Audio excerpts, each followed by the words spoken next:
What is your "we will never speak of this again" moment? Before we go to the first story, please hit the subscribe button and ring the notification bell to stay updated with us. Number 20. My high school girlfriend asked if she could mail some sexy underwear/kink stuff to my house because she couldn't pass off getting mail when her parents collected it. Fine with me, my family is very serious about privacy. However, my neighbor wasn't, and the mailman delivered it to her house. She opened it not realizing it was addressed to my house. She panicked, not knowing what to do, and brought it to my house. I wasn't home, so my older sister collected it and left it on my bed. When I returned home, all my sister said was, "There's a package on your bed, and we're never speaking of this again." I found it hysterical. My girlfriend was mortified. Number 19. Matched with my cousin on Tinder. I was like, wow, she is ho. Oh my god, that's my cousin. While swiping, it all happened so fast. The same thing must have happened to her because we matched. I just messaged her and said we never speak of this. Agreed? And she said agreed. And we'd never spoken about it. Things are weird around the holidays. We just kind of make eye contact, and then one of us finds a reason to leave the room immediately to go and talk to other family members whom we have not matched with on Tinder. Number 18. I had internal bleeding and really low blood pressure. I was in the hospital and instructed to not try to stand or walk since I'd faint. I didn't obey that. I went to take a piss and my girlfriend saw it and chased after me. She caught up just in time to throw herself between me and the floor to prevent me from cracking my head open as I fell back unconscious, being all over everything on the way down. I woke with her sandwiched between me and the tile floors, lying in a pool of my piss.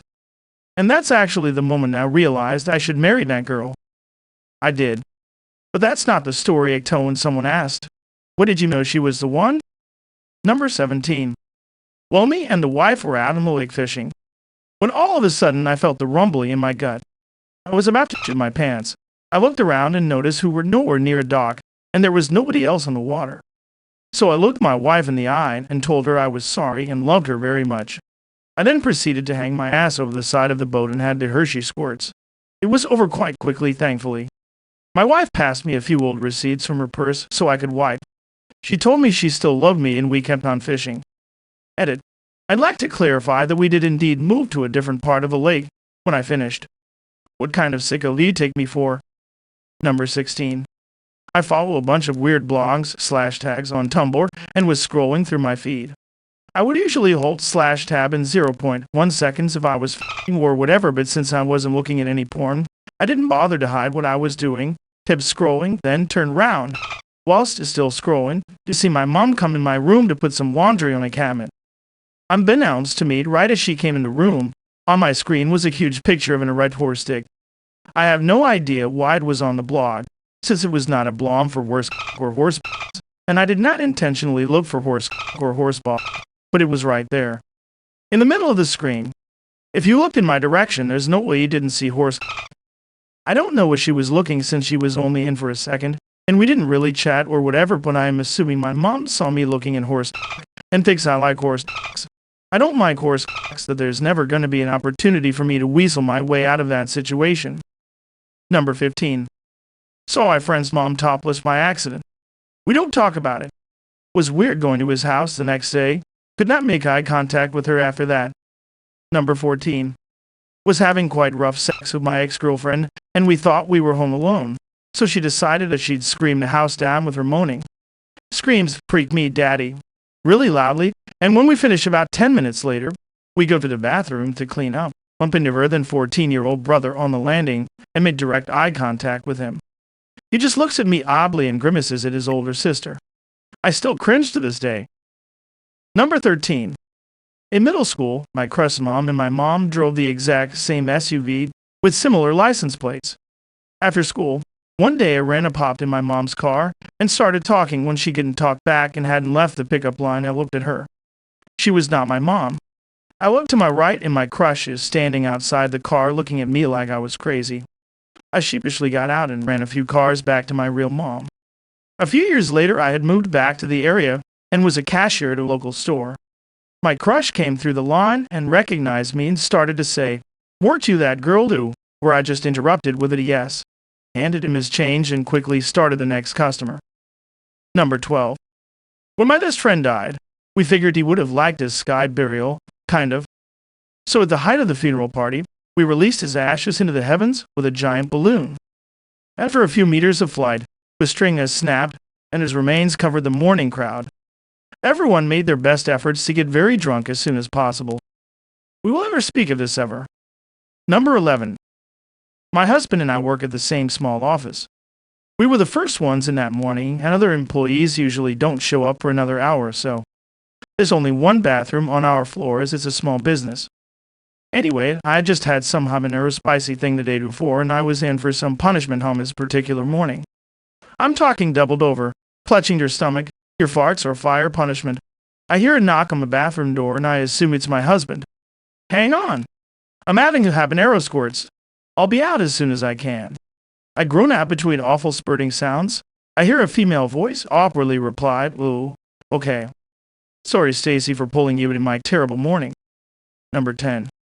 One time I was taking a poop and feeling very faint. I started getting cold sweats, feeling dizzy and lightheaded. In a panic, I shouted for my wife to come and help me. As she entered the room, I proceeded to faint, fell off the toilet, and rolled my body to the side to prevent injury. Mid-fall was solid turd torpedoed out of my blood across the floor, leaving a trail of poop smear. When I came to, my wife was standing there in shock. I got up, grabbed some toilet paper, and picked up my shame, and we never spoke of it again. Whoa, must have been a solid log to make you pass out. Number 9. I had to stay with a work friend one night as we had a conference in his hometown the next day.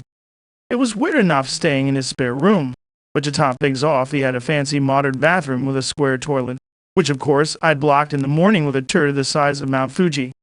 After 30 minutes of fruitless searching for a plunger, while the situation went from bad to worse, he knocked on the door and asked if I was okay. I had to tell him not to come in, but to just hand me a f***ing plunger and some bleach. Apparently, his girlfriend did the same thing the first night she stayed at his place, so at least I'm not alone. To this date, I cannot look him in the eye at work. Number 8. My divorced dad was playing horseshoes in a league with my aunt, mom's sister. They went together one night when I was about 16. I went to a friend's house to sleep over and didn't think any more of it, until I got home the next morning and her car was still in the driveway. Innocent and stupid me went into the house expecting my aunt to maybe crashed on the couch or something, but I heard a shower running and thought, weird, maybe she's taking a shower before she leaves. Then I heard my dad's laugh coming from the bathroom with my aunt laughing too. I tiptoed out of the house and went right back to my friend's house, completely flabbergasted by what I just walked in on. Number 7. My mom walked in on me getting a BJ in high school. She immediately did a beeline in the opposite direction and said I didn't see anything. And the girl and I went and ate dinner with them at our dinner table, and we never spoke of it again. Number 6. When I was 17, a huge photo radar ticket came in for my truck, something like 40 kilometers over the speed limit. My mom was furious at me. How dare you drive like a maniac? I raised you better, and all that. But it turns out I wasn't the driver that day. Dad had borrowed it to pick something up. I asked him how much it was worth to him for me to take the fall, knowing she'd turn on him with the fury of an angry mama bear. And thus I got myself a new HD TV that here. Number 5. Please don't judge me.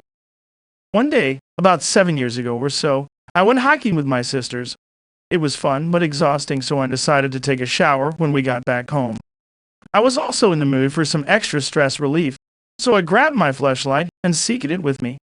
I start undressing and notice a little brown spot about halfway down my inner thigh. Upon close inspection, I realize it's a big, fat, freaking tick. Oh, I think. This bastard's been stealing my blood for hours, and who knows how many more are on me that I can't even see. I know I can't handle this situation alone, so I do what any sane, rational person would do. I burst out of the bathroom after fumbling with the doorknob, ran straight into the living room where my eldest sister was watching TV and said, I have a situation that requires your assistance. Except all she heard was, bah, help. So she looks at me confused and then bursts out laughing.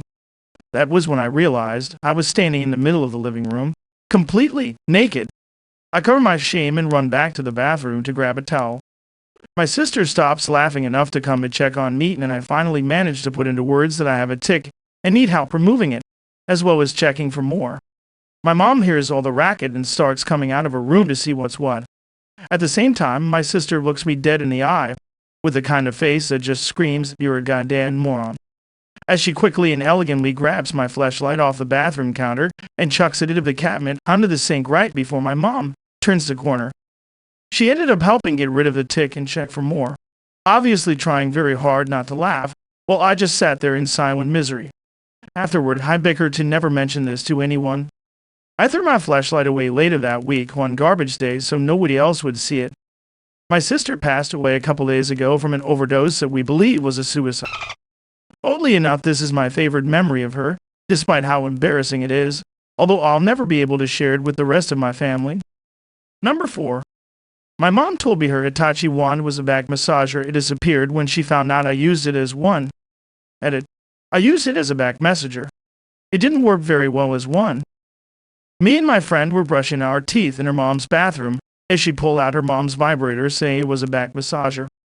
We proceeded to put it on our chins, making our teeth chatter because we thought it felt cool. I only realized a couple years ago what it was. Number 3. I was about 15. Definitely old enough to know better. I was putting spiders and ice cubes on the super hot wood stove because the Leidenfrost effect was interesting. I thought it would be funny to do it with piss. It was not funny to do it with piss. For the uninitiated, what happens is the piss vaporizes, and depending on the volume of your bladder, produces a thick and clearly visible dark brown cloud. If you can imagine the smog line inlaid, it looks like that. That cloud hugs the ceiling and hangs down about a foot. It doesn't really move because it's water vapor. It leaves a film on everything it touches. It smells like, well, like bird piss, and you can also taste it. The cloud absolutely does not dissipate before your mother gets home from work. I was sort of the naughty kid anyhow, so she thought I had started a fire with something. In order to avoid a worse punishment, I had to take dumb responsibility. That was the only time I can remember her looking at me with actual hatred. Number 2. This is my friend's story. She smoked weed a bit in high school, but obviously hid it from her parents. This one time she came downstairs in the morning to find a joint sitting on the kitchen counter. She knew for sure it wasn't hers, and that she wouldn't be stupid enough to leave one out like that. Her mother soon after walked downstairs and started cleaning up around the kitchen. When she ran into the joint, she paused, locked eyes for a bit with my friend, said, "Oh, and quickly brushed it into her hand and got rid of it. They both pretended it never happened. Number 1. My brother had an imaginary girlfriend with an imaginary Facebook profile. She would post loving imaginary messages on his wall. I asked about her a few times, then got a little more persistent.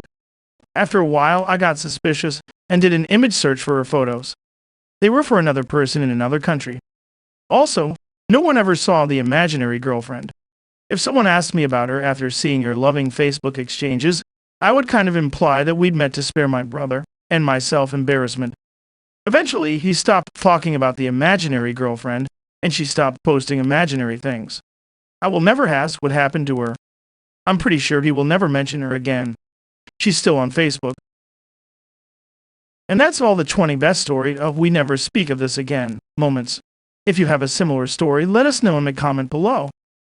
And if you like more of this video, please hit the thumbs up and subscribe to the channel. Don't forget to share it to your friends and family. I'll see you in the next video.